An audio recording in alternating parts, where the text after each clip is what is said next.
Andhra Pradesh journalist పరిరక్షణ సమితి కార్యాలయం నందు సమావేశ కార్యక్రమాన్ని నిర్వహించారు. డోన్ పట్టణంలో ఆంధ్రప్రదేశ్ జర్నలిస్టు పరిరక్షణ సమితి ఆఫీస్ నందు సమావేశ కార్యక్రమాన్ని నిర్వహించారు. ఈ సందర్భంగా ఆంధ్రప్రదేశ్ జర్నలిస్టు పరిరక్షణ సమితి రాష్ట్ర అధ్యక్షుడు శివరామయ్య, డోన్ నియోజకవర్గ అధ్యక్షుడు నాగరాజు, డోన్ నియోజకవర్గ ఉపాధ్యక్షుడు మలిధర్ మాట్లాడుతూ జర్నలిస్టుల గుర్తింపు కార్డులకు క్యూఆర్ కోడ్ విధానాన్ని అమలు చేయడం, మీడియా ప్రతినిధుల స్వేచ్ఛను నియంత్రించే చర్యలకు పాల్పడకూడదని అన్నారు. జర్నలిస్టుల భద్రత, హక్కుల పరిరక్షణే ప్రభుత్వ ప్రధాన లక్ష్యంగా ఉండాలని, అనవసర ఆంక్షలు విధించే విధానాలను పునఃపరిశీలించాలని ఆయన కోరారు. జర్నలిస్టులపై అనుమానాస్పద దృష్టితో కాకుండా ప్రజలకు సమాచారాన్ని చేరవేసే బాధ్యత గల వృత్తిగా ప్రభుత్వం గుర్తించాలని పేర్కొన్నారు.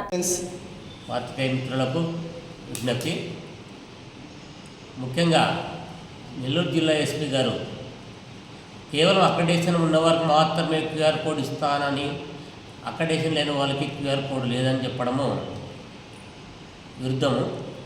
ఎందుకంటే ప్రభుత్వ పరంగా సెంట్రల్ గవర్నమెంట్ నుంచి ప్రధాన పత్రికలు నుంచి కూడా రిజిస్ట్రేషన్ పొందిన పత్రికలు కూడా ఉన్నాయి. వారందరికీ కూడా ప్రభుత్వ పరంగా అక్రెడిటేషన్ మంజూరు జారీ చేయలేదు. ఎందుకంటే ఒక సినాట్ ప్రకారంగా మంజూరు చేయడం జరుగుతుంది. అయితే ప్రభుత్వ పరంగా వచ్చినటువంటి రిజిస్ట్రేషన్ పత్రికలను కూడా గుర్తించాల్సిన బాధ్యత ఎంతైనా ఉంటుంది. కేవలం అక్రెడిటేషన్ మాత్రమే ఉన్నవారికి మాత్రమే క్యూఆర్ కోడ్ అన్నది చాలా విరుద్ధము. దానికి మేము ఆంధ్రప్రదేశ్ జర్నలిస్టు పరిరక్షణ సమితి ఆధ్వర్యంలో ఖండిస్తున్నాం. ముఖ్యంగా ఎక్కడైనా సరే రాష్ట్ర వ్యాప్తంగా జర్నలిస్టులు అంటే ప్రతి ఒక్కరికి క్యూఆర్ కోడ్ ఇస్తామంటే ప్రతి ఒక్కరికి అందజేయాల్సిన బాధ్యత ఉంటుంది. కేవలం అక్రెడిటేషన్ మాత్రమే పెట్టుకొని క్యూఆర్ కోడ్ ఇస్తానని చెప్పడం భావ్యం కాదు. ఏది ఏమైనా జర్నలిస్టులకి అందరూ సమానంగా చూడాలని కూడా మా కోరిక. దాని ప్రకారంగా పోలీసు అధికారులు అయితేనేమి, జిల్లా కలెక్టర్లు అయితేనేమి ఎవరైనా కూడా అక్రెడిటేషన్, నాన్ అక్రెడిటేషన్ అనేది భేదాభిప్రాయం లేకున్నట్ల అందరితో సమానం చూడాలని కోరుకుంటూ ఈ అవకాశం ఇచ్చిన పాత్రికేయ మిత్రులకు ధన్యవాదాలు తెలుపుకుంటూ సెలవు తీసుకుంటాను. Thank you. డోన్ జర్నలిస్టుల హక్కుల పరిరక్షణ పోరాట సమితి తరపున మాట్లాడడం ఏమనగా, ఇటీవల నెల్లూరు జిల్లా ఎస్పీ అక్రెడిటేషన్లకు క్యూఆర్ కోడ్ స్టిక్కర్ల మంజూరు చేస్తున్నట్లు ప్రకటించడాన్ని ఖండిస్తున్నాము.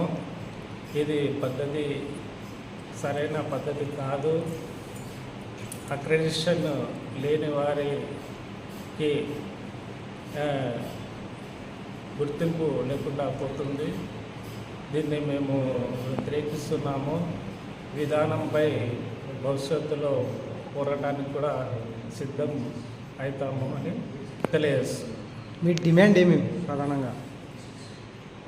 అక్రెడిటేషన్ ఉన్న వారికి మాత్రమే క్యూఆర్ కోడ్ స్టిక్కరింగ్ విధానాన్ని మేము వ్యతిరేకిస్తున్నాము. అక్రెడిటేషన్ లేని వారికి కూడా గుర్తించాలనేది మా ప్రధాన డిమాండ్. ఆంధ్రప్రదేశ్ రాష్ట్ర పరిరక్షణ సమితి ఆధ్వర్యంలో జరిగిన సమావేశానికి హాజరైన పాత్రికేయులకు నమస్కారాలు.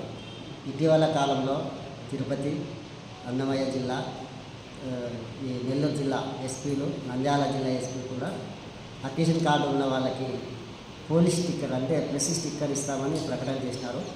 వారు చేసిన ప్రకటనను ఖండిస్తున్నాం.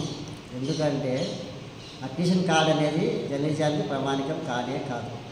అది ప్రభుత్వం సమాచార సేకరణ కోసం కొంతమంది కేటాయించే గుర్తింపు కార్డు. అది ఓన్లీ సమాచారం కోసం పనికొచ్చే కార్డు తప్ప అది ప్రత్యేక గుర్తింపు అనేది కాదని ఎస్పీలు గుర్తించుకోవాలని మనం చేస్తున్నాం. ఇదే తరహాలో చేస్తే మా సంఘం తరపున చట్టపరమైన చర్యలు కూడా మేము సిద్ధమవుతాం.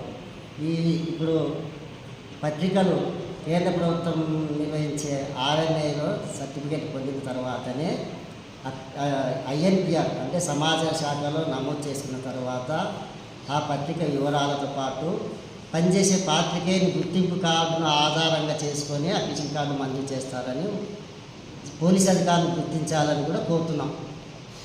సమాచార శాఖ వాళ్ళే కంపెనీ గుర్తింపు కార్డును గుర్తించినప్పుడు మీరు ఎందుకు అక్విజిషన్ కార్డు నెపంతో జర్నలిస్టుల హక్కులను కాలరాస్తున్నారో మాకు అర్థం కావడం లేదు.